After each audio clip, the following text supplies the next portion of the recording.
Define parameters of program. Oi, eu sou Garcia Júnior, dublador do Capitão Kirk, e você está ouvindo um podcast da Rede Trek Brasilis.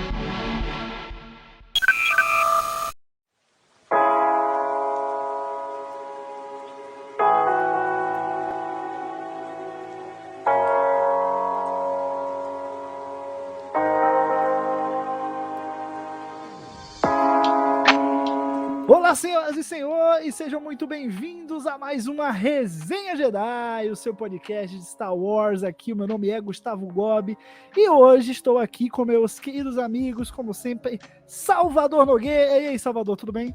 Fala, Gus, prazer estar com você, com o Murilinho de novo aí, mais uma rodada de Resenha Jedi. Pois é, Murilo Von Grol, como você está? Oi, Gus, oi, Salvador, muito legal aqui pra gente falar dessa série aí, que pelo menos vai dar o que falar aí durante esse podcast. Sempre muito feliz de estar com vocês aqui para falar da melhor franquia de todos os tempos. Olha aí, vamos falar hoje de Star Wars The Bad Batch, temporada 2, rapaz. Ela que já é um spin-off do spin-off, né? Eu acho muito interessante como os clones ganharam destaque aí no universo de Star Wars. E essa segunda temporada, né, protagonizada aí pela nossa querida Ômega, né, que desenrola muito mais coisas, a gente vê muito mais revelações, vai entendendo o que é que o Império quer, vai entendendo como o Império vai transicionando, né, de República para Império, por baixo dos panos, dando um contexto aí para a vingança do Sith, o episódio 3 de Star Wars. Então a gente vai tentar aí fazer uma análise geral dessa segunda temporada, bem relevante, e para mim adicionou muito mais e foi muito mais recheada de aspectos realmente relevantes para o lore do que a primeira. O que você achou, Salvador? Não, concordo totalmente com essa avaliação, Gus. Eu sinto que na primeira temporada o arco dos clones, dos malfeitos, era mais ou menos aquela coisa de, ficamos desempregados e fugimos de caminho, deu aquela treta toda, e agora o que nós vamos fazer? E eles estavam vivendo essa vibe. Nessa segunda temporada, eu acho que as coisas esquentam por causa disso, eles começam a perceber que o problema deles não é estarem desempregados, é que eles realmente têm um inimigo a ser combatido, eles percebem o mal do Império. E é legal que isso é visto ao longo dessa temporada, não só do ponto de vista deles, que estão de fora, mas do Crosshair, que é o cara que acaba caindo para o lado do Império, e ao longo dessa temporada tem um arco só dele, em que ele percebe que as coisas não são tão bonitas como ele imaginava, ou mesmo ele sendo aquele psicopatinha complicadinho que ele não ia conseguir se encaixar tão bem nessa nova realidade do Império, que, como a gente sabe pela continuidade da saga, vai descartar os clones. E ele sofre com isso e começa a ter uma crise de lealdade ali. Ele pensa que talvez tenha escolhido o lado errado da história. Eu achei que foi um aspecto muito interessante. Sem falar nisso tudo que você mencionou aí de agregar informações do contexto do universo naquela época. Então, espólio das guerras clônicas. A gente vê o pessoal recuperando o material lá do Conde Dooku, em Sereno e tal. A gente vê também a questão da clonagem, a ambição do Império, e aí parece ter uma divisão lá de ciência avançada atrás da história dos clones, e por algum motivo isso seria importante para o domínio da galáxia, ainda não está muito claro. E também a trama da nossa queridíssima Ômega, que a gente não sabe muito bem ainda exatamente o que é, mas a gente sabe que tem pelo menos mais uma cópia dela, e estamos para entender o que aconteceu, e ela termina capturada aí ao final da temporada. Acho que abre meio que o horizonte para o que a gente pode esperar da terceira, com a resolução, e a gente finalmente entendendo onde ela se encaixa nesse plano, até porque sabemos que a terceira será a última. Pois é, sei que o nosso amigo Murilo Von Grol aqui em Salvador, ele não é dos maiores fãs de Bad Batch, mas a segunda temporada te apeteceu mais que a primeira, cara? Um pouco mais, Gus, um pouco mais, o que não significa que chegou ao ponto de me apetecer. O meu grande problema com a série é uma coisa que tu passou ali en passant. Ela é o spin-off do spin-off, assim, tipo assim, ela não, como eu sempre, o meu modo de ver a série, não fica mais irrelevante que os personagens aqui apresentados, é o spin-off do spin-off. Porém, eu tentei rever a série para fazer a gravação com olhos mais, como é que eu posso dizer, olhos mais, com mais vontade de gostar. Não é um pavor a série, apesar de não ser a série do meu gosto, não ser uma coisa que, nossa, eu ame, queira rever o resto da minha vida, agora meus filhos vão ser o The Bat e o BF. Não vai ser. Mas ela tem seus valores, ela contribui na construção de mundo, de amarrar a Vingança do Sith lá até o Ascensão. Ela constrói um mundo antes do Império, que a gente sempre soube, por exemplo, os clones deixaram de ser clones para ser, né, soldados humanos. Ela vai costurando essas coisas e é muito legal. E ela apresenta uma questão também um pouco mais profunda do Império, que é uma coisa que a gente vem debatendo isso nas séries recentes, Star Wars, Andor e Mandalorian, por exemplo, que é ver o Império se construindo, todo o contexto imperial e como o Salvador exemplo deu do arco, ele muda de lado, como muitas vezes a gente embarca em discursos autoritários sem mesmo ver. Não porque a pessoa é necessariamente má. E eu acho que ela tem esse contexto político, social, que é muito atual. Exemplo de Nemesis é muito tema atual. Então, sim, ela tem coisas que se salvam a temporada. Não é um pavor completo, ela tem coisas aqui e ali que a gente pode pensar, a despeito de eu achar uma série relevante com personagens irrelevantes, ela tem coisas que a gente vai pensar e vai dizer, pô, que legal que a gente tá vendo isso. Eu gosto como o Murilo fala, né, que a série conecta vários filmes de Star Wars e aí depois ele fala, não, ela é irrelevante. Pô, ou ela é uma coisa ou ela é outra, né? Mas tudo bem, a gente aceita aí, vou fazer o quê? Mas ó, uma coisa que eu achei legal é como no começo da segunda temporada, você tem os personagens um pouco mais desenvolvidos. Você tem um pequeno gap aí entre o primeiro ano e o segundo. Você tem a Omega, por exemplo, ela, no final da primeira temporada, ela ainda é muito protegida pelo Bad Batch, né, pelos clones da série. E você vê já ela no começo da temporada, uma vez ou outra ainda, né, tem esse senso de proteção, mas ela já está muito mais integrada às aventuras, ela já consegue se ver sozinha, ela consegue contribuir com as missões pelo tamanho dela, por ser o fato de ser uma criança. Eu achei isso muito legal, cara, como ela finalmente se encaixou dentro da narrativa, dentro das cenas de ação, dentro do que importa para a série, em vez de ser só aquela pecinha que a gente precisa deixar guardada no baú, porque se pegarem, deu merda, né? Eu acho que é legal ver ela dentro dessa dinâmica e não tendo medo, e aprendendo e evoluindo. Como é que vocês analisam o personagem da Omega nessa segunda temporada, Murilo? Cara, eu acho que ela é das melhores coisas de The Bad Batch. E eu acho que Star Wars tá sabendo muito fazer isso. The Bad Batch, Murilo. O banho ruim, o Bad Bath, foi o que eu tive hoje de manhã. Tá bom, Gus. Obrigado, professor Pasquale, americano. Eu acho que é das melhores coisas de The Bad Batch, só pra te encher o saco, é a Ômega. Porque a Ômega, ela... E como eu disse, Star Wars está sabendo muito construir esses personagens femininos, assim, como a Rey, por exemplo, e é muito legal como todo o arco dela, porque a gente vê ela se conhecendo, vai vendo o relacionamento dela com o resto dos clones, e tudo isso vai funcionando muito bem. A identificação que a gente tem com a Ômega é muito fácil ter. Até no final, quando ela tá lá no episódio final, depois que ela é capturada e tal, que vem a irmã dela e fala e tal, a gente vê essa identificação e funciona muito com o contexto com que a série fala, os jovens, a questão da identificação e se conhecendo mesmo. Eu acho que funciona muito bem, e para qualquer fã, Star Wars revisitar Camino é maravilhoso, aquele filme espetacular, Ataque dos Clones, né? Quem não gosta? Mas ó, você falou que ela é uma personagem identificável. Interessante essa perspectiva, porque apesar de eu gostar da personagem, eu não consigo sentir identificação por ela. Eu acompanho mais a série e embarco mais na narrativa por conta dos clones. Eu me vejo muito mais neles do que nela. Não sei se é uma questão de gênero ou de idade. Salvador, você tem essa mesma perspectiva? Como é que você analisa aí a personagem nessa temporada? Olha, eu acho a Ômega super importante porque ela é que cria o senso de família dos clones. Eles são só uma unidade, aquela coisa da camaradagem militar e tal, mas eles passam a ser uma família por conta da Ômega. Eles são os pais da Ômega, na prática, né? E começam a criar essa relação, e essa relação começa a evoluir nessa segunda temporada para uma maior independência dela. Como você disse, ela passa a ser parte da equipe. Ela não é alguém que eles estão protegendo, mas é alguém que faz parte da equipe, é um membro da equipe. E ela, inclusive, alavanca missões. Quando ela decide ir atrás do tesouro lá e convence eles a irem atrás do tesouro e tal, é uma historinha meio paralela, mas que mostra como ela está crescendo de importância. E ela também ajuda a refletir os dramas pelos quais eles passam. Então, o afastamento do Echo, no final da temporada a perda do Tech, eu acho que tem várias coisas que a gente sente melhor o drama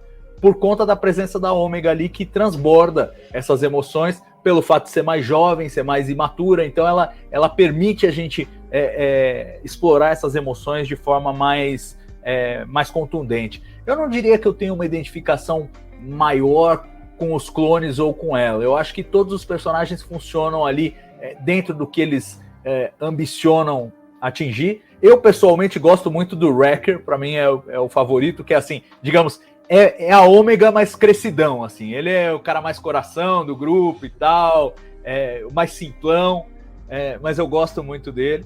E acho que cada um acaba desenvolvendo um favorito. Eu volto a insistir, essa é uma das coisas mais impressionantes de Bad Batch, é a capacidade de você ter vários clones, que você vê que são clones, que o dublador é o mesmo, e ao mesmo tempo eles têm personalidades completamente distintas e fazem papéis distintos em cada missão. Isso é muito bacana. Agora, eu acho que eles funcionam como unidade. E uma coisa que me impressionou nessa temporada foi isso, eles conseguirem destacar alguns personagens e deixar eles correrem soltos um pouco. Então a gente acompanha o Crosshair praticamente o tempo todo fora do grupo. Mas, ao mesmo tempo, temos um episódio inteiro que é uma missão dele, é uma missão pro Império, é uma missão do mal, entre aspas. Mas a gente acompanha como se ele fosse o herói da sua própria história. Eu fiquei muito surpreso com essa qualidade narrativa de Bad Batch, de acreditar que, não, a gente pode pegar um suposto vilão, ou pelo menos alguém que está fazendo o papel de vilão, e vamos escrever uma história heróica, entre aspas, para ele aqui. E um arco heróico para ele, um lance de tragédia. Eu achei muito... Eu gosto muito. Francamente, para mim funciona aí, acho que depende do gosto de cada um. Me lembra muito Os Mercenários, né? Aquele filme lá, tem Stallone, tem todo Van Damme, botaram todos os grandalhões lá. Isso me lembra mais ou menos Os Mercenários em Star Wars. E eu acho que é muito legal você ver, pelos olhos deles, justamente essa transição da aposentadoria dos clones. E a gente vai ver depois, clone mendigo lá em Kenobi, né? Então a gente sabe que essa transição tá indo lá para frente, e é legal a gente ver como isso aconteceu, mais uma vez, passo a passo. A exemplo do que a gente viu até o episódio 3, que assim, a democracia erodindo aos poucos, ela continua aí nesse processo de erosão com a transição para o Império. Então a gente ainda vê senadores ali discutindo pautas, projeto de lei para permitir o recrutamento de civis imperiais para o exército imperial, para tirar os clones e aposentar os clones. Tem toda uma trama política ali sendo desenvolvida. Então eu acho muito legal esse olhar que os malfeitos permitem que a gente tenha, que são pessoas inseridas no universo, não são os grandes poderosos do universo, não são realmente as figuras mais relevantes da galáxia, como disse o Murilo, mas justamente por isso eles permitem um olhar do povo sobre essa transição que está acontecendo da República para o Império. E a gente vê isso em várias ocasiões. Quando eles vão também, eles parecem que querem se assentar ali naquele planeta que tem aquela ilha e tal, aí eles ajudam os caras com o tsunami, e tem toda aquela crise que o Império está gradualmente expandindo as suas fronteiras e desrespeitando completamente qualquer autonomia que qualquer planeta pudesse ter. Eu acho tudo isso muito interessante no contexto do universo, ainda mais à luz, como mencionou o Murilo, das novas produções que estão fechando esse gap, né, entre o episódio 3 e o 4. E acho que orna super bem. Então, assim, a Ômega, digamos, nesse pacote todo, ela é o coração pulsante desse grupo. Mas o que me interessa mais é vê-los no contexto. Kai, falando dessa transição, eu acho muito legal como a série coloca isso de forma muito visual, sabe? Você tem, por exemplo, e aqui talvez possam jogar pedra em mim por eu estar falando isso, mas eu acho o visual, o design dos Stormtroopers aqui em Bad Batch o mais bonito que tem. E você pode botar na conta Stormtroopers, Clone Troopers e todas as suas variantes, Shock Troopers, Death Troopers, enfim, tudo que a gente vai ver depois na trilogia clássica, Rogue One, enfim, eu acho que é o design mais bonito, porque é o que melhor se inspira, digamos assim, é o que é mais próximo do design original do Ralph McQuarrie. Se você pega aqui os Stormtroopers e compara, ele é igualzinho, cara. O que a trilogia clássica fez foi pegar o conceito original do McQuarrie, mudar um pouquinho e colocar em tela. Aqui eles copiam, cara. Aqui é igual o conceito dele, e eu gosto muito do conceito, e eu achei fantástico, assim. Além de, claro, naves, enfim. Queria saber do Murilo sobre a opinião dele justamente sobre essa transição, como que ele achou, o que ele achou desse contexto, como é dado esse contexto aqui na segunda temporada da série. Eu só queria pensar um pouco antes que você falou do lance do visual. Cara, eu acho que das animações que a gente tá vendo aí do mundo nerd, essa talvez seja a mais bonita, cara. Me impressiona, tipo, naquela cena final que eles estão chegando na base. Cara, aquela ali, além de um realismo, é de uma beleza, a paleta de cores. A série, ela é linda de morrer. Então isso, eu acho que essa é uma crítica que tem que estar louco pra fazer em relação à série.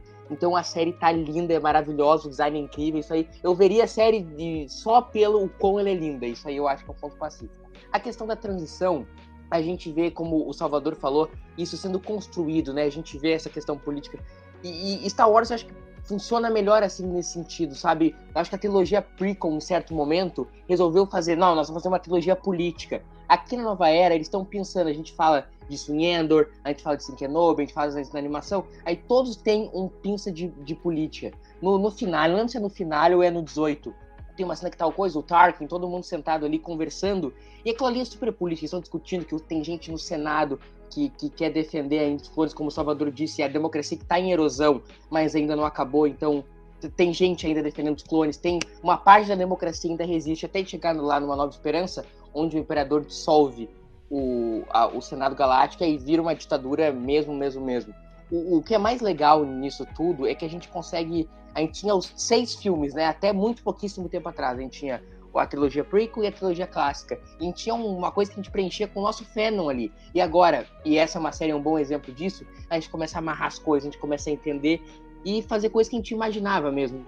Não é que o Império virou o que é em A Nova Esperança um dia depois da Vingança do Sith. Isso é construído, e esse é o mérito dessa série, porque a gente vê todo o contexto e vê acontecendo. Só para complementar o que o Salvador falou da Ômega, concordar com ele, e é o que me faz a Ômega ser minha personagem favorita dessa série, que eu vejo, por mais que o Salvador falou, cada um tem uma personalidade, eu acho que ela é a individualidade na coletividade, sabe? Ela é o Locutus dos clones, assim. Ela me passa uma individualidade e uma diversidade em relação aos outros que me encanta pessoalmente. Pode ser pela faixa de idade, pode ter um monte de coisa disso, mas é a personagem que me encanta e pra mim é a individualidade da multidão. Na minha visão, é muito acima dos outros. Não, e a gente ainda tem que descobrir, desculpa, Gustavo, mas a gente ainda tem que descobrir, eu acho interessante você mencionar isso, a singularidade da Ômega, porque a gente ainda tem que descobrir porque ela é especial. A gente está discutindo que a série lida com personagens periféricos, desimportantes, mas por algum motivo a Ômega é muito importante. É muito importante no contexto do Império, dos planos do Império, nos planos do Palpatine. Eu espero que a gente descubra isso até a 3ª temporada. Claramente está caminhando nessa direção. A gente termina ela com ela aprisionada e acho que mais será revelado sobre ela, que eu acho que vai dar um sabor especial a isso que você falou, Murilo. O fato dela ser singular, dela ser diferente mesmo. Bom, Murilo já falou a personagem favorita dele, né? A Ômega, o Salvador falou, o Wreck. Eu vou falar o meu só pra constar aqui nos autos, que é o Tech. Eu acho que o Tech é o que eu mais me vejo, assim, é o mais divertido. É o nerd do grupo, digamos assim, né? Pô, mas sofreu então, Gustavo? Sofreu então, no finale? Ai, não me fala não, Salvador. Chorou? A gente vai chegar lá e o coração aqui vai começar a desfalecer. Mas calma, vamos por partes aqui. Queria manter a toada do Murilo, que ele falou da importância, como Star Wars constrói legal personagens femininas, e aqui eu acho que a gente não pode deixar de destacar a senadora Chuchi, né? Que ela faz ela é meio que um espelho da Padmé. Eu senti isso, sabe? É como se, não sei, não queremos a Padmé, quer dizer, não queremos não, né? Não temos como, que a Padmé morreu. E Gustavo Gomes assim, não quer a Padmé. Não, mas não, ela é o espelho da Padmé. Ele disse. Você vê que ela tem uma insegurança, mas que ao mesmo tempo ela tem a bravura de lutar pelos direitos dos clones, falar abertamente contra muitas das políticas do Império e ajudar o Rex. Queria saber de vocês o que vocês acharam do arco dessa personagem. Eu achei que, ela foi introduzida em Clone Wars. Eu acho que eu queria ver mais, assim, cara. Eu realmente me encantou. Fala aí, Salvador. Eu sinto que ela é a herdeira política, digamos assim, da Padmé, né? Então ela faz o mesmo papel, ela tem os mesmos ideais e os mesmos valores, e é uma daquelas presentes no Senado Galáctico que estão tentando, que ainda estão acreditando. Eu acho que tem um quê de ingenuidade ali nela, de acreditar ainda na democracia como a Padmé acreditava. Não, vamos resolver, é pela política, é pelo diálogo, é pela conversa, e eu acho que aos poucos ela vai percebendo aqui também, e esse é parte interessante desse arco dela, vai percebendo que não vai dar pé, que é uma coisa que a gente vê com vários senadores da República. A gente vê com a Mon Mothma, a gente vê com o nosso queridíssimo lá, o de Alderan, esqueci o nome dele. O pai da... Bail Organa, exatamente.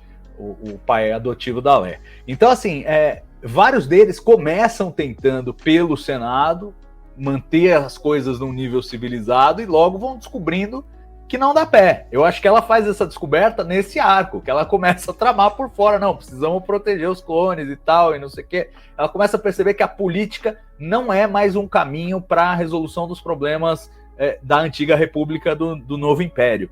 E ela começa tentando fazer isso, aí expõe toda a conspiração lá da destruição de Camino, e no final o Palpatine vira aquilo contra ela e fala, esse é o motivo pelo qual a gente tem que fazer sim a lei lá para recrutamento civil e tal, e não sei o quê, e vira de ponta cabeça o negócio todo, o que não me parece irrealista do ponto de vista da política. Às vezes é assim mesmo que fazem, quando querem empurrar uma coisa, se o argumento é A, é porque é A, se o argumento é B, é porque é B, e vai ser daquele jeito mesmo. Então, eu acho muito interessante. E para mim, ela é aquilo que você falou, Gus. Não podia ser a Padmé, porque a Padmé morreu, e eles criaram, digamos, uma sucessora política da Padmé para ter essa voz no Império. E é legal sempre aproveitar esses personagens mais periféricos que vêm ali de Clone Wars e vêm da trilogia prequel e explorar. O pai dela é o George Lucas, não é? Não é aquele cara que foi interpretado pelo George Lucas no filme? Sim, que passa 2 segundos na tela, assim, por trás, que você mal vê e tal, e ele tá ali. Mas é o George Lucas. Qual dos filmes eu não lembro disso? Eu acho que é a Vingança do Sith. Eu acho que é o 3, assim. O George Lucas, toda maquiagem e tal, ele passa assim atrás numa cena. Nem o fã consegue detectar, sabe? Você só sabe depois que você lê em algum lugar, aí você vai voltar pro filme, você vai parar naquele frame, e aí você vai olhar, o gordinho aqui é o George Lucas. O gordinho. Tá? Mas na hora você não consegue saber, cara. Na hora não dá, assim, não é nem parecido assim com ele. Você tem que realmente estar muito por dentro das curiosidades das trivias da Vingança do Sith, né? Ô Murilo, queria saber de você, ainda falando desses personagens que estão nessa missão, né, de lutar pelos direitos dos clones, meio que isolados na galáxia, mas tentando unir forças de algum jeito para tentar libertar alguns clones que agora estão servindo ao Império. Você tem aí o Echo se juntando ao Rex, né, para tentar salvar essa galera. O que é que tu achou desse arco assim? Você acha que pelo menos aí Bad Batch ficou um pouco mais Clone Wars para você, não? Ficou. E o Rex é um personagem que não tem como não gostar, né? Pelo simples fato de ele ser um bom personagem, o que já faz ele soltar na frente, eu curto muito ele, e que tem o lance de nostalgia dele ser Clone Wars, assim. E ela vai se aproximando, parece que a gente tá vendo aquilo que a gente sempre comenta de Star Wars, que parece que aí entra uma outra série no meio, parece que a gente tá vendo, às vezes, cenas e episódios de Clone Wars dentro do The Bad, e isso já é incrível por si só.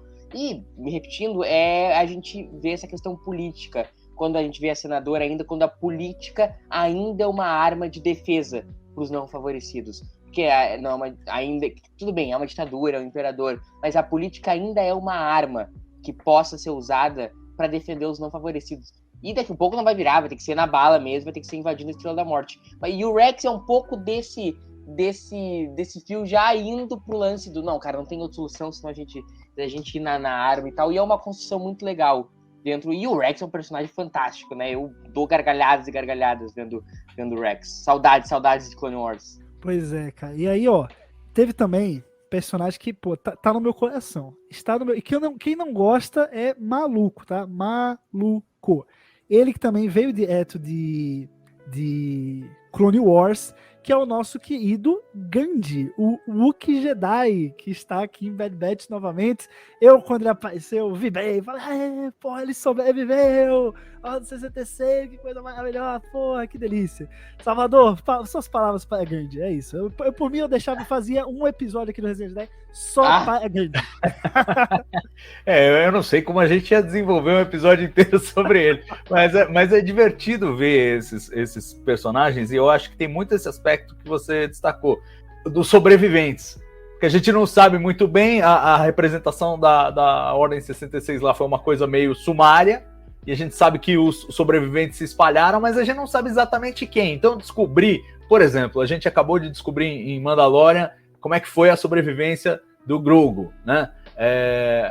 Enfim, envolveu o personagem do Ahmed Best, tudo isso aí. Agora a gente descobre que o Gandhi também tá vivo. Eu acho que é muito... Quer dizer, tá vivo. Até quando, não sei, mas pelo menos sobreviveu à Ordem 66. E eu acho muito legal esses resgates, porque isso é uma coisa muito curiosa de Star Wars. Você estava mencionando que o George Lucas apareceu em 2 frames lá, não sei o quê. Você tem que pausar e estudar para você saber que é o cara que fez o papel. Star Wars tem muito disso. Às vezes o personagem aparece numa sequência de um filme, não tinha nem nome em tela, né? Não é dito o nome dele, mas tem o nome, porque os caras criam todo o lore por trás, e os fãs querem saber o que aconteceu com esse cara antes e depois, de onde ele veio para onde ele vai. Então acho que dar essas pinceladas, usar essa série como outras séries para dar algumas pinceladas de onde estão os personagens e dado momento do tempo é muito legal. A gente vai ver também o Saul Guerrero aparecer lá para frente também nessa temporada, né? E é sempre legal quando eles fazem essa ponte de gente que a gente conhece de depois dessa história ou de antes dessa história e conta onde e como eles estão naquele momento. E claro, o Gandhi aí teve um papel importante num dos episódios. Pois é, o Salvador mencionou o Sol, eu gostei dele aqui, mas o Sol, ele é aquele cara que meio que já passou do nível, já entrou no nível arroz de festa, eu acho. Porque ele tá no Rogue One, antes ele já tava no Clone Wars, aí ele apareceu no Jedi Fallen Order, aí tá no Endor, sabe, parece que o pessoal pegou ele, os fãs gostaram, e falaram, não, vamos sair botando ele em tudo quanto é lugar, porque esse cara aqui representa o rebelde terrorista, né? Eu acho que ele não é a ala, digamos assim, democrática, republicana, do que a gente tem como rebelde, né? Murilo, você gostou do Sal aí nessa temporada de Bad Batch? Cara, eu vou me alinhar bastante contigo, assim, eu gostei, mas tô satisfeito já, entendeu? Se eu tô indo por mim já, por mim não precisa mais, entendeu? Acho que eu já vi o suficiente. E eu acho que ele ajuda nessa construção de arco que eu tava comentando antes, a política ainda é um instrumento de defesa, e já eles na vibe não tem essa, é tiro, porrada nunca e bomba. foi assim, o Sal nunca foi assim, o Sal sempre foi tiro, porrada e bomba. Me atacou, eu vou atacar, acabou. Isso aí, não, exato, isso mostra como ainda existe a dualidade, não tá todo mundo ainda no tiro, porrada e bomba. E eu acho que ele ajuda essa construção, sabe? Mas como eu te disse, virou, como tu falou, desculpa, virou arroz de festa já, tipo, não é aquela história, nossa, vimos um cara. Mas por outro lado, tem um outro aspecto. Cara, em vez de tu criar um personagem, por que não usa um que já existe? Eu sou sempre a favor de tu resgatar personagem que... não vai dizer o cara, não vai dizer a série do Saul Guerrero, não é isso que eu tô dizendo.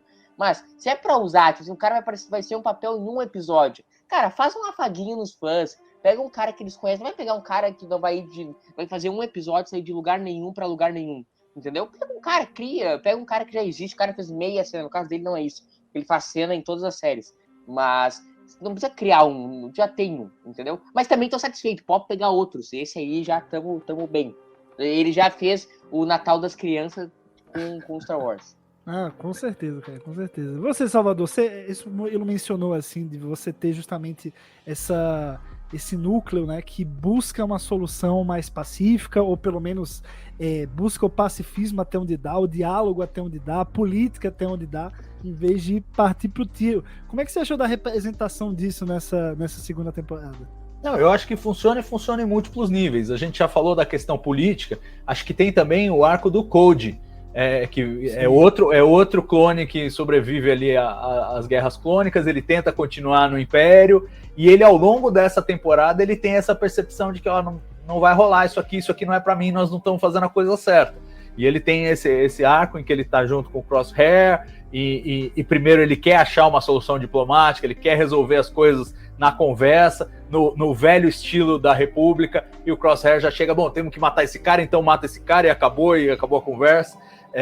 Então acho que esse dilema de até onde a gente pode tentar resolver na conversa e quando a gente precisa passar para métodos mais radicais de combate à opressão do Império, está traduzido nessa temporada em vários planos. Então, no plano político e no plano militar também, no plano dos soldados. Eu acho que toda aquela... Você estava mencionando a coisa do visual, né? E os Stormtroopers, e a coisa de ser baseado no material original do Ralph McQuarrie. Me parece, primeiro, uma tradição de Star Wars. Nenhuma arte conceitual que já foi feita está perdida. Ela pode aparecer a qualquer momento, em qualquer circunstância. Acho que orna bem do ponto de vista de bastidores, mas é muito legal também, e muito trabalhado nessa temporada, a ideia de como os clones estão sucateados, como a política do Império está priorizando o armamento e a equipagem dos novos Stormtroopers aí, com o projeto de recrutamento e tal, e estão escanteando e sucateando os clones que tem que trabalhar com qualquer porcaria que sobrou das guerras clônicas. Eu acho que até nesse sentido é muito legal você ter uma armadura espetacular dos Stormtroopers, porque cria esse contraste. Você vê os clones capengando e, ao mesmo tempo, os brilhosos novos Stormtroopers. Ah, pois é, cara. Chega a dar uma dó dos coitados dos clones.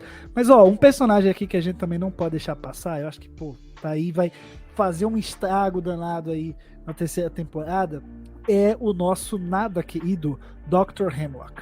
Que eu acho que ele consegue, finalmente, eu acho que a gente consegue ter na série um personagem que personifica o mal do Império, sabe? Porque na primeira temporada a gente teve ali o Crosshair fazendo esse papel, mas, pô, o Crosshair, ele já foi nosso amigo, a gente entende que ele tá do outro lado, mas que em algum momento ele pode voltar, sabe? Você mesmo fala que tem essa construção de arco dele num tom heróico para contar uma aventura dele. Então, assim, você sente que ele ainda é um personagem que pode voltar, que enfim...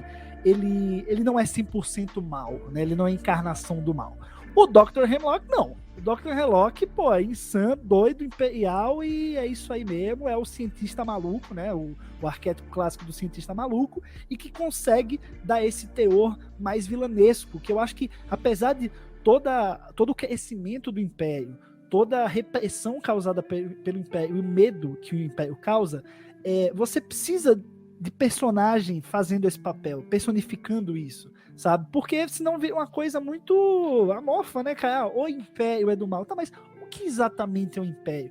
Então eu quero saber de vocês, cara. O que vocês acharam desse personagem que, pra mim, olha, é um grande destaque, assim, da temporada. Vou começar com o Murilo. Sabe, Gus, que eu fui ter essa percepção que tu teve depois. Num primeiro momento, eu não gostei do personagem, exatamente por ele apresentar essa encarnação do mal, assim. E eu lembro que o que eu pensei na época, achei que Star Wars tinha evoluído um pouco nisso, de vilões que são encarnação do mal. E tem vilões mais preto no branco, eles estão ali, o Império é mal, mas não é tipo, nossa, desceu Satanás aqui, 20 bilhões de Satanás, e eu achei que Star Wars já tinha passado por esse ponto. Mas em retrospectiva, pensando nessa temporada e revendo alguns episódios, eu percebo que era um pouco o que a série pedia, pelo lance de ser animação e tal, um vilão mais forte no sentido, cara, o vilão é o mal, e de entender que existe o bem e existe o mal, e que isso é super a cara de Star Wars. Então a gente pode ter os nossos vilões mais preto no branco, lá em Mandalorian, em Endor, mas aqui a gente vê realmente uma coisa mais clássica de Star Wars, assim, ele é mesmo esse arquétipo do cientista maluco do mal. Tem uma cena que acho que ele tá falando com o Tarkin, eu acho, que, o Tarkin pergunta, os clones vão cooperar com isso, e fala, tipo, precisa que coopere, eles são propriedade do Império. E mostra um pouco esse lance, tipo, é o mal, ele é do mal, entendeu? E pra mim, em retrospectiva, pensando, funciona e deveria funcionar assim. É vilão, quando tu procura por vilão de Star Wars no dicionário, aparece uma fotinho dele 3x4 ali ilustrando. Pois é, cara. Salvador, ele, dá pra dizer, não tem nada a ver, né, com o Dr. Pershing de Mandalorian. Dr. Pershing se redimiu, né? Ele... Cara, eu acho interessante essa comparação, e eu tava pensando nela, porque eu acho que o Hemlock, ele é a tradução mais perfeita do cientista nazista, né? O cientista nazista é o cara que considera, cria categorias de pessoas e não tem qualquer dilema ético ou moral com o trabalho dele. Ah, é para clonar essa criatura gigante aqui, para weaponizar essa criatura? Beleza. É para estudar clones e explorar a tecnologia dos caminoanos e torturar os clone troopers? Beleza. Ele não tem o menor problema, a menor objeção. Já o Pershing tem uma outra pegada. Você percebe que ele tem boas intenções. Ele está disposto a violar as regras, mas porque ele acha que vai produzir um bem melhor, um bem maior, né? Aqui não, aqui o Hemlock, ele está a serviço do Império mesmo, ele é ambicioso, ele quer só crescer, e se o Hitler precisa dessa arma, ele está super afim de cooperar com isso para crescer dentro do partido nazista. É isso, essa é a tradução dele. O que me assusta é que, na verdade, essas pessoas existem, porque a gente já viu na história humana, elas existem. Então ele não me parece exagerado, ele tem essa encarnação do mal, mas ao mesmo tempo você tem exemplos históricos de pessoas que se comportaram dessa maneira, e eu acho que ele é chave para a gente entender o que afinal os caras querem com os clones, porque tudo bem, mesmo que a gente se projete lá para a trilogia sequel e pense na ressurreição do Palpatine, me parece que havia mais do que isso nessa ambição de buscar os clones, principalmente agora que o Palpatine ainda está vivo. Ele, por algum motivo, queria essa tecnologia para a consolidação do Império, e não está claro que seria só para clonar ele mesmo ou se tem alguma outra coisa, e onde que a Ômega se encaixa. Sem dúvida, o Hemlock tem um papel a cumprir aí para a gente entender que diabo é isso, que diabo é essa divisão aí de ciência avançada do Império que está estudando clonagem. Eu acho... É verdade que eles estão sendo um pouco repetitivos nisso, né? De trabalhar a clonagem aqui, a gente acabou de ver em Mandalorian também, o cara lá, o Moff Gideon, que clonou um monte dele mesmo. Parece haver uma insistência nesse tema porque precisa desembocar lá no episódio 9. Poderiam ter feito mais discretamente? Poderiam, mas eu acho que se tem uma série para você trabalhar clonagem, é na série dos clones. Então faz todo sentido que essa trama esteja aqui e que ela fale pessoalmente aos malfeitos, né? Que ela não seja uma coisa tipo, estamos preocupados porque o Império está fazendo pesquisas não sancionadas, aí antiéticas. Não, são os caras mesmos, os colegas deles, os irmãos deles, de uma forma muito literal, que estão sendo explorados e torturados ali por algum motivo que eles nem entendem muito bem qual é. Então acho que nesse ponto aqui essa trama se encaixa muito bem e eu estou muito ansioso para ver o que vai vir na terceira temporada. Pois é, cara, mas nem tudo são flores, precisamos entrar nesse momento aqui, eu não queria, dói no peito, né? É uma ferida ainda aberta em meu coração, morte do nosso querido Tech, que é uma cena que eu achei espetacular, não tem um grito, né? Não tem medo, é só uma solidão, né? Ele se deixando ir, cara, ai meu Deus, só de lembrar chega a dar um negócio aqui, hein, Murilo? Quais são os sentimentos por aí, hein, com esse desfecho do personagem? Cara, me satisfez, apesar da sequência toda do final eu não ter gostado, mas a gente pode falar depois, falando especificamente da morte. Eu achei o lance de não ter gritaria e de não ter barulho que funcionou muito, assim, me lembrou o final de Ordem da Fênix, em que eles cortam o som do grito do Harry quando os Sirius Black morre, que ele fica lá, parece que tá berrando, mas a cena fica uns 30 segundos num silêncio absoluto. E me lembrou essa cena aqui, e eu acho que funciona quando a morte ela é assim, menos gritada, meu Deus, é o fim do universo. E funciona, assim, por mais que não seja um fã incondicional do personagem, a cena é de fato muito bem feita. O meu problema com a sequência, de um modo geral, é que parece que eu já vi 1000 vezes essa sequência de trem na neve, no ar, entendeu? Tipo, Han Solo, Capitão América First Avenger, e é uma cena que pra mim já passou, assim, então toda a sequência, não vou dizer que me incomodou, assim, mas eu tava assim, tá bom, bora. Mesmo Rogue One tem uma coisa parecida com isso, né? Planetas tem neve, gente. Não dá pra fugir disso, né? Trem e carregamento, e invadir o carregamento, entendeu? Não, eu não me incomodei nada com isso. Acho que é a filosofia dos caras. Eles fazem isso. É o que eles fazem, né? Eles invadem coisas, pegam coisas, resgatam coisas. Eu acho que tava dentro. E, assim, eu achei muito, muito poderosa. É uma cena e uma sequência que, primeiro, mostra que os riscos são reais na série. nem todo mundo vai sobreviver. A gente já teve a perda do Crosshair, mas teve aquela perda mais ou menos, né? Ele muda de lado, mas será que ele vai continuar? E aí a gente na segunda temporada vê que ele continua e que ele também está fazendo uma jornada de reencontro aí com os outros do grupo, os outros malfeitos. E eu acho que essa cena do Tech e essa perda do Tech, ela serve muito bem para dizer, olha, ninguém está seguro. Se você acha que tem alguém seguro, na terceira temporada pode morrer mais gente, pode morrer todo mundo, pode dar uma de Rogue One, vamos matar todo mundo.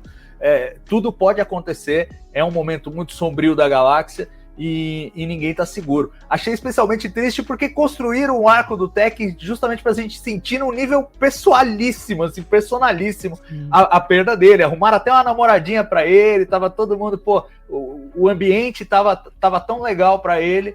E o que me mais afeta na perda do Tech é que ela é muito consistente com o personagem, né? O personagem que ele não se deixa levar pelas emoções, ele trabalha no lado puramente racional. Qualquer outro personagem fala, não, quem sabe vai dar, vamos tentar uma outra coisa. Ele fala, não tem outra saída. Ou eu corto isso aqui e vou embora, ou vocês morrem comigo. Essa é a escolha.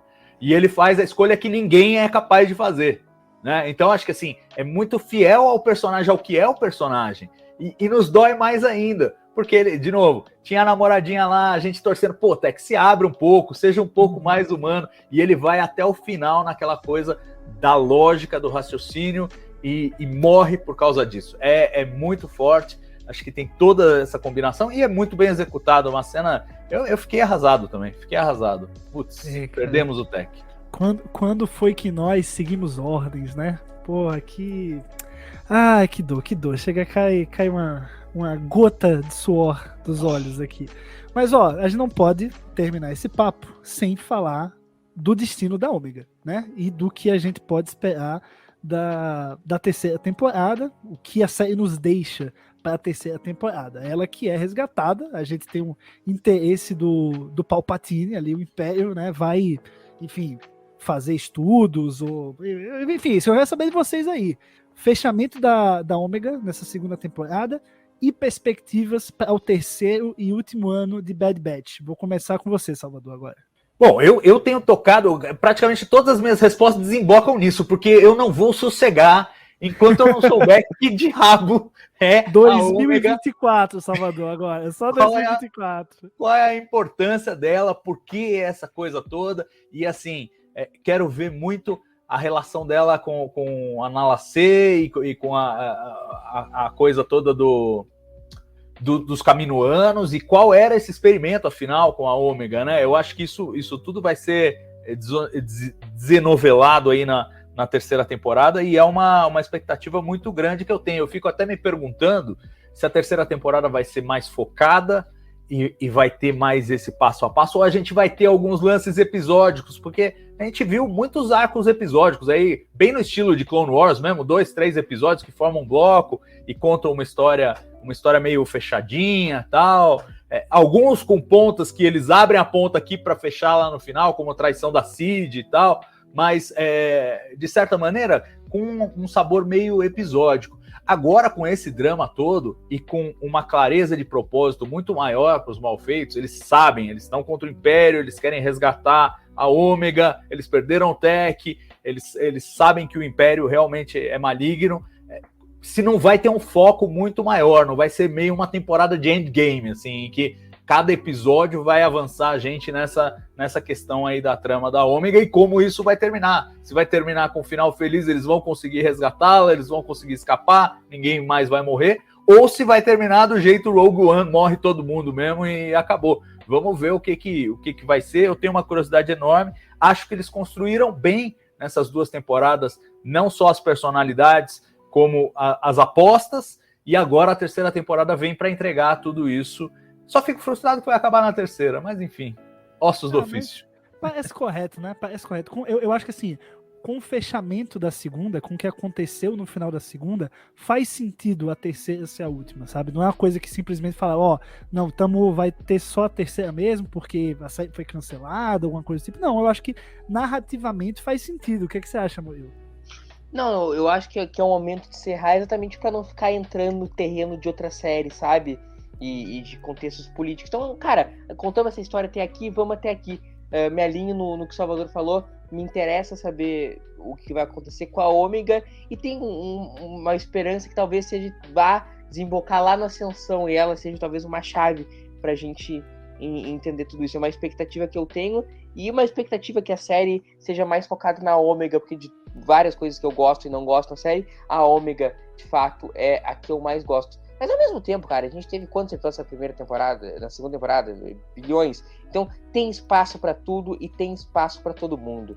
Aguardarei ansiosamente 2024.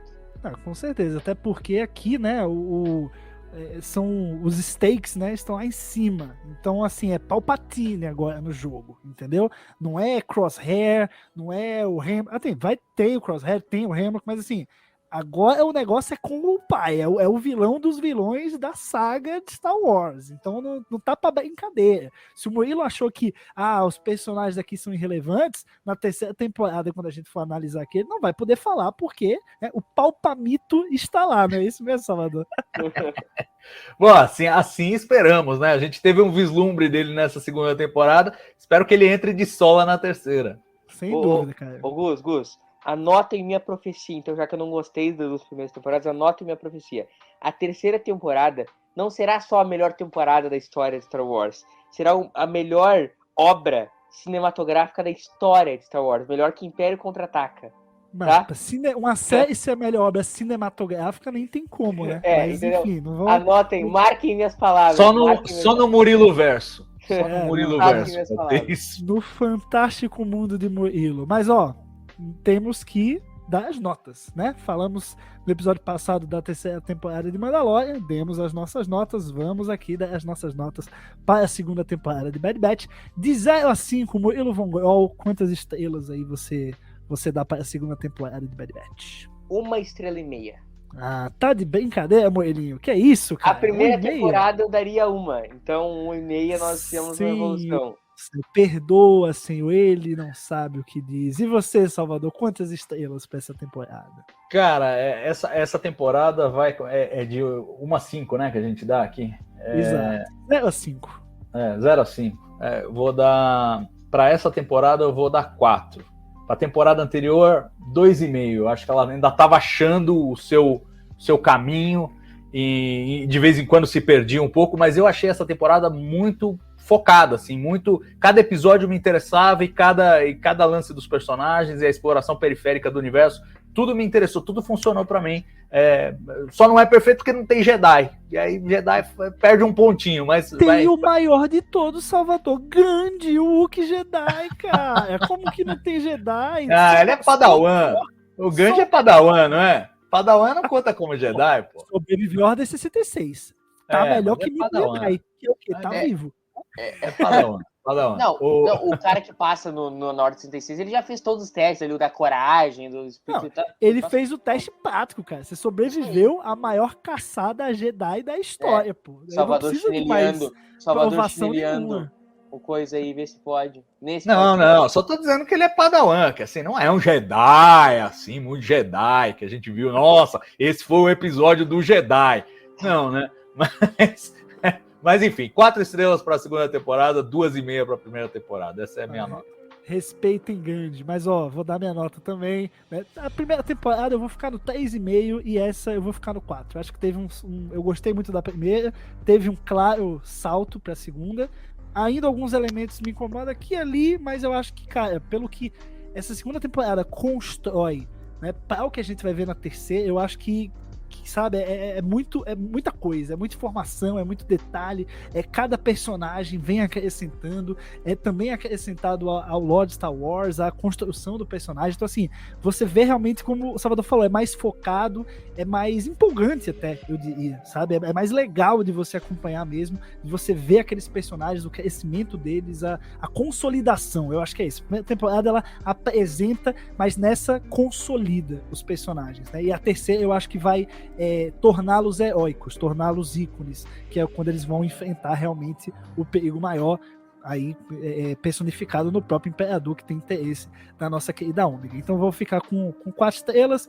Daí eu queria dar meio a mais só por causa do grande, mas vou ser honesto, vou ficar com 4 mesmo. Eu acho que é uma nota justa. E a gente vai ficando por aqui, galera, com mais uma resenha Jedi. Falamos aqui da 2ª temporada de The Bad Batch. Queria agradecer ao Salvador, a Murilo e principalmente a você que ouviu até aqui, que vem acompanhando o Resenha Jedi semanalmente. Se, né, claro, você quiser aí assinar na plataforma de podcast que você está ouvindo, assina, vai, deixa um comentário pra gente nas redes sociais, enfim, vamos continuar esse papo sobre Bad Batch, sobre Star Wars nas redes, e a gente volta na semana que vem, claro, falando da grande saga que o Murilo falou que é a maior de todos os tempos, né, mas para evitar polêmicas, né, uma das maiores franquias da história do entretenimento, uma das maiores. E é isso, até a próxima Resenha Jedi, tchau, tchau.